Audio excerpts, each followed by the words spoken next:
Watching the news, I was beside myself with worry. They were reporting that the plane my husband was on for his business trip had crashed. I couldn't get through to him, no matter how many times I tried calling. Please, pick up. And then, as usual, I got an email from my husband saying, "Just landed." Oh, thank goodness. But my relief was short-lived when the news anchor stated, "There are no survivors." Huh? How can that be? Wasn't the plane safe after all? My name is Kathy.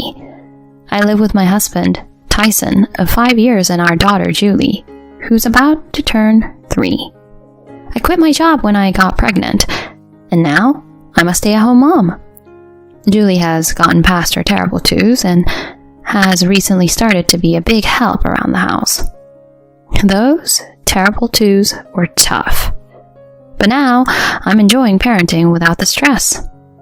As my relationship with my daughter grows stronger, life with Tyson has become somewhat dull. Lately, he's barely home, except to sleep. Maybe because he's so busy with work. Sometimes he comes home, smelling like women's perfume, which makes me wonder if he's been to a club or something. With all the sudden calls to work and weekend shifts, he hardly has any time to spend with Julie and me. "Does Daddy not like me anymore?" she would murmur, and I would hug her tight and stroke her head gently. "Of course not, sweetheart. Daddy's just really busy with work. He's working hard so that we can have this life together. Your birthday is on a Sunday this time, and he's promised to celebrate with us. So let's look forward to playing a lot with him then." Seeing her look so sad, I had pleaded with him to at least be there for her birthday. "I'll definitely take the day off," he had promised, and I was looking forward to celebrating together as a family. Her birthday is next month. We're planning to celebrate with my in-laws, who live just a 15-minute drive away and are quite close to Julie. Tyson has a sister, Hannah, who has 2 kids, and they live in the same city. The grandparents love both their grandchildren equally, which is something I'm really grateful for, as I've heard that some favor their daughters' children over their daughter-in-laws. Some even urge the daughter-in-law to have a boy instead of a girl, so that he can carry on the family name. So one day, Tyson tells me, "I have to go on a business trip overseas for 2 weeks, starting on the 8th next month." I asked him to repeat himself. "Wait, an international business trip?" "Yeah, from the 8th of next month, for 2 weeks. I'm flying to France. It's going to take over half a day by plane," he replied, seemingly annoyed. I couldn't hold back and confronted him. "You do remember that Julie's birthday is on the 10th, next month, right? You promised we'd celebrate together. I've already told her about it. Just today, she was feeling so sad, wondering if you didn't like her anymore. How can you break your promise to be here for our daughter's birthday?" It was unbearable to think of her feelings. I was seeing red. "I can't help it. It's work. I wish I could celebrate with her too," he said, and I was taken aback. Looking at him, I could see the pain on his face. "Yeah, you're right. I'm sorry. I just got a little carried away because I feel so sorry for her." After I apologized, he patted my shoulder and said, "Oh, I'll prepare a gift. So, ask her what she wants. My parents will be there, so she won't be lonely. And next year, I promise. We'll celebrate together for sure. Okay. You promise? I pressed him, deciding to let it go this time. I'll have to make sure Julie doesn't feel too lonely without her dad. So, I'll go all out with the decorations and cooking. I talked to my in-laws about his business trip and asked if they could stay over at our place on her birthday. Then my mother-in-law Mary said, "It's unfortunate that he has to be away for Julie's birthday, but leave it to us. We'll make sure she'll have a great time." I already told Scott and he started getting ready for the sleepover.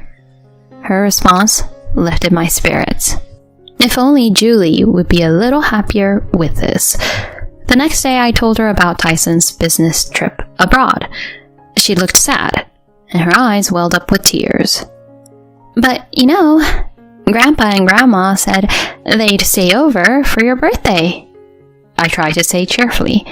At that moment, her face lit up. It seemed to lift her spirits a bit. The day after Tyson left for his trip, Mary called. "Kathy, do you need anything for tomorrow? I've got the presents ready and the cake ordered. Is there anything else you want? It must be hard preparing all by yourself with Tyson away. Just tell me if you need anything, okay? We'll come over early tomorrow."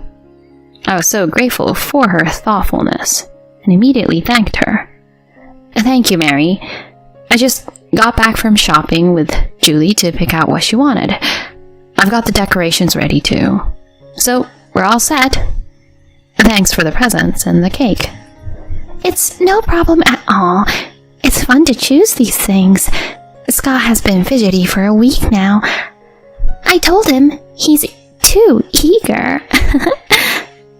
She replied, and I couldn't help but smile. It's great to have such wonderful in-laws. Even without my husband, tomorrow is sure to be a fun day. After chatting for a while, Mary changed the subject. "By the way, has Tyson landed yet? Didn't he say he'd be moving to another location after he got there? He mentioned he had to take a connecting flight. He should have landed by now, but I haven't heard from him yet. So maybe his flight's delayed." I replied, thinking to check the flight number he'd left with me once we hung up. Just then, her voice trembling, she said, "Kathy, was he flying to France?" I sensed something was wrong. "Yes, but why?" "Turn on the TV right now. They're saying a plane crashed in France on the news." "What?" I turned on the TV in a hurry and saw an emergency broadcast of the crash site. I was so shocked that I dropped my cell phone. I heard Mary's scream and quickly picked it back up. "Stay calm, Kathy. We still don't know it's his flight."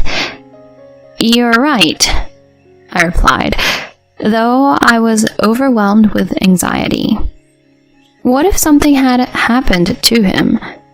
While I was worried, the news anchor delivered the unbearable truth. It was the same aircraft model that my husband was on. Mary, that's Tyson's flight." "What? What do we do? Tyson." I collapsed to my knees, feeling my mouth go dry as tears streamed down my face, unbidden. "Kathy," Mary's loud voice pulled me back to reality. "Stay strong, Kathy. We don't know what's happened to Tyson yet. Try to get in touch with him. I'm on my way over right now, so stay calm. Okay, honey?" Okay." After hanging up with her, I immediately called Tyson, but all I heard was the hollow sound of the ringing tone.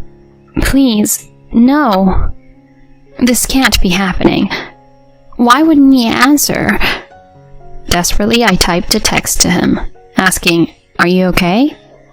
Clutching my phone tightly, I stared at the screen until, to my relief, he texted back, "Just landed." Oh, thank goodness. Tears of relief overflowed as I started to reply to his message. It was then that I heard these words from the TV I had left on. "There are no survivors." Huh? No survivors? How can that be?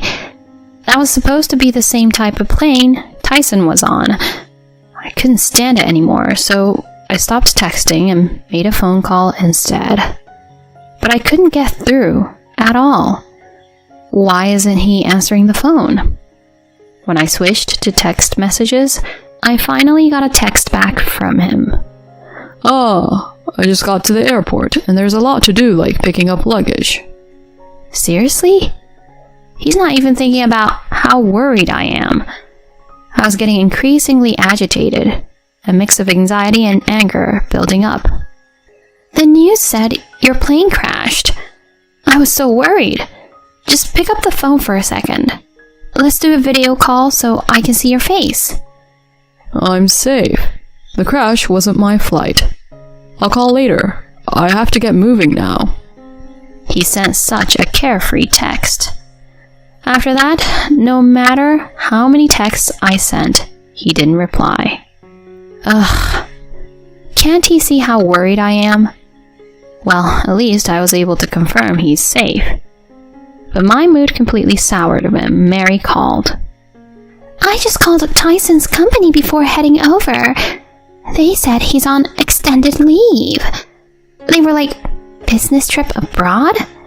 It didn't seem like they knew what I was talking about. Her words made me realize everything. So, that's it.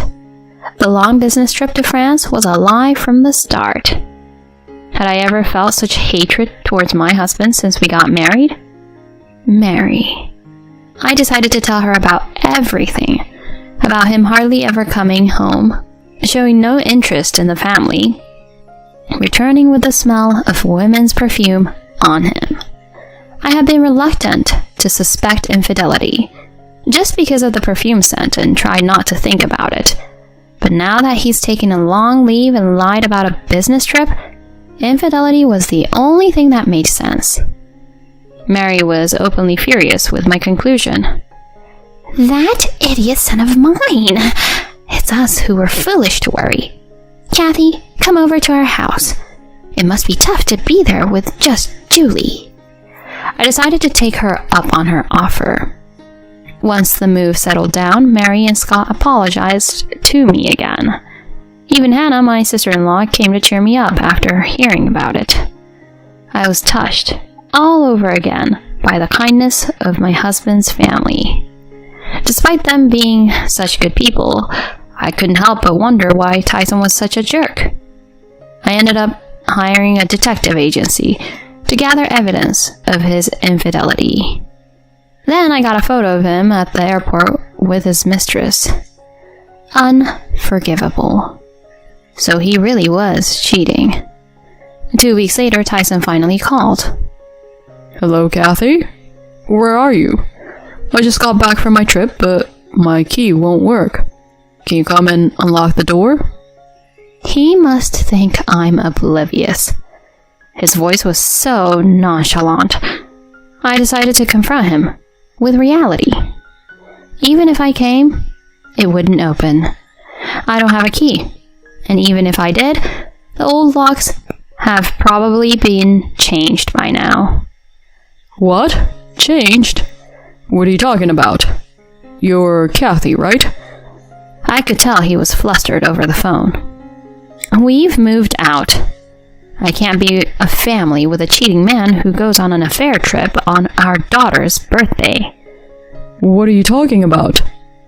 My anger was rising as he played dumb. You think I don't know?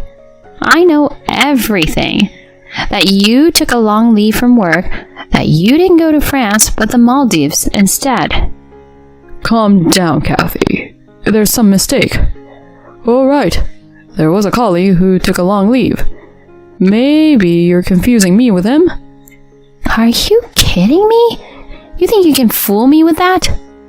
I'm underestimated, that's for sure. Well, yeah, of course. You've been claiming overtime, working on weekends, all while cheating. I couldn't contain my anger and raised my voice. Deep down, I wanted to lash out and hurl insults. But I was so overwhelmed with emotion, simply stating the facts was all I could manage. I'm divorcing you. You're definitely going to pay alimony and child support. Then I heard him shout. Wait. What now? I snapped back and he stammered in response. I'm sorry. I did have an affair, sure. But it was just for fun. The truth is, Kathy, you're the only one I love. That makes me sick. I retorted, hearing his voice fade, as if vanishing. My words seemed to have an effect. But I had more to say. Nice acting job. But how can I take seriously the words of a man who ditches his daughter's birthday for a cheating getaway? Did you think saying it was just for fun makes it excusable? Cut the crap. I'll never forgive you or your mistress. His tone shifted sharply to irritation as he retorted. Huh? I'm here apologizing and you're giving me attitude. Who do you think provides the lifestyle you're living? If we divorce, you're the one who's going to suffer. Stop making a fuss about an affair. And enough with the birthday nagging. Is it really that important? Then my sister-in-law Hannah snatched the phone from me. Who would want to stay with someone who can't even cherish his own daughter's birthday? Huh? Hannah? Why are you with Kathy? He seemed surprised by her sudden involvement. But that wasn't the end. There were more surprises to come. I'm here too. Mom? I'm here as well. Dad too? At this point, I revealed our ruse to Tyson. We figured you'd call once you realized you couldn't get in the house, so we were all waiting. Julie's with Hannah's husband. Then Scott shouted, You're no son of mine. Don't ever think of stepping foot in this house again. Mary and Hannah began their onslaught, one after the other. Your stuff is stored in the shed. Get it if you need to. If it's not gone by tomorrow, I'm throwing it all out. Tyson, how could you do this to Kathy? Disgusting. The worst. Don't ever come near us again. No, just wait. I'm sorry. I don't know what came over me. I apologize, so please, don't say such things. His family's words clearly wounded him. He sounded like he was about to cry, desperately pleading. But nobody was willing to forgive him. I yelled at him. Don't you understand how unforgivable it is to be cheated on just because you had a whim? You've been cheating for a long time. Don't you dare lie to me at this point. Enough with your cheating, jerk. If you don't agree to divorce, I'll take you to court. Then he panicked at the mention of court and quickly agreed to the divorce. The next day, Tyson showed up at his parents' doorstep to apologize, but all he got were cold stares. Unable to stand it, he took only the bare essentials packed in the shed and left. Afterward, I demanded a lump sum in damages from him and his mistress. Once the mistress realized she'd been caught and faced with a demand for damages, she dumped Tyson. I've left Tyson, so forgive me. But I had no intention of dropping the claim. She ended up taking a job in the night industry because of her debts. My husband, unable to bear the shame at work, chose to resign. However, he needed money for the alimony and child support. He's now working all day, with no time to play. Meanwhile, I'm still living with my in-laws. They continue to treat Julie and me with kindness, just as before. I hope to repay their goodness someday by doing everything I can to the best of my ability.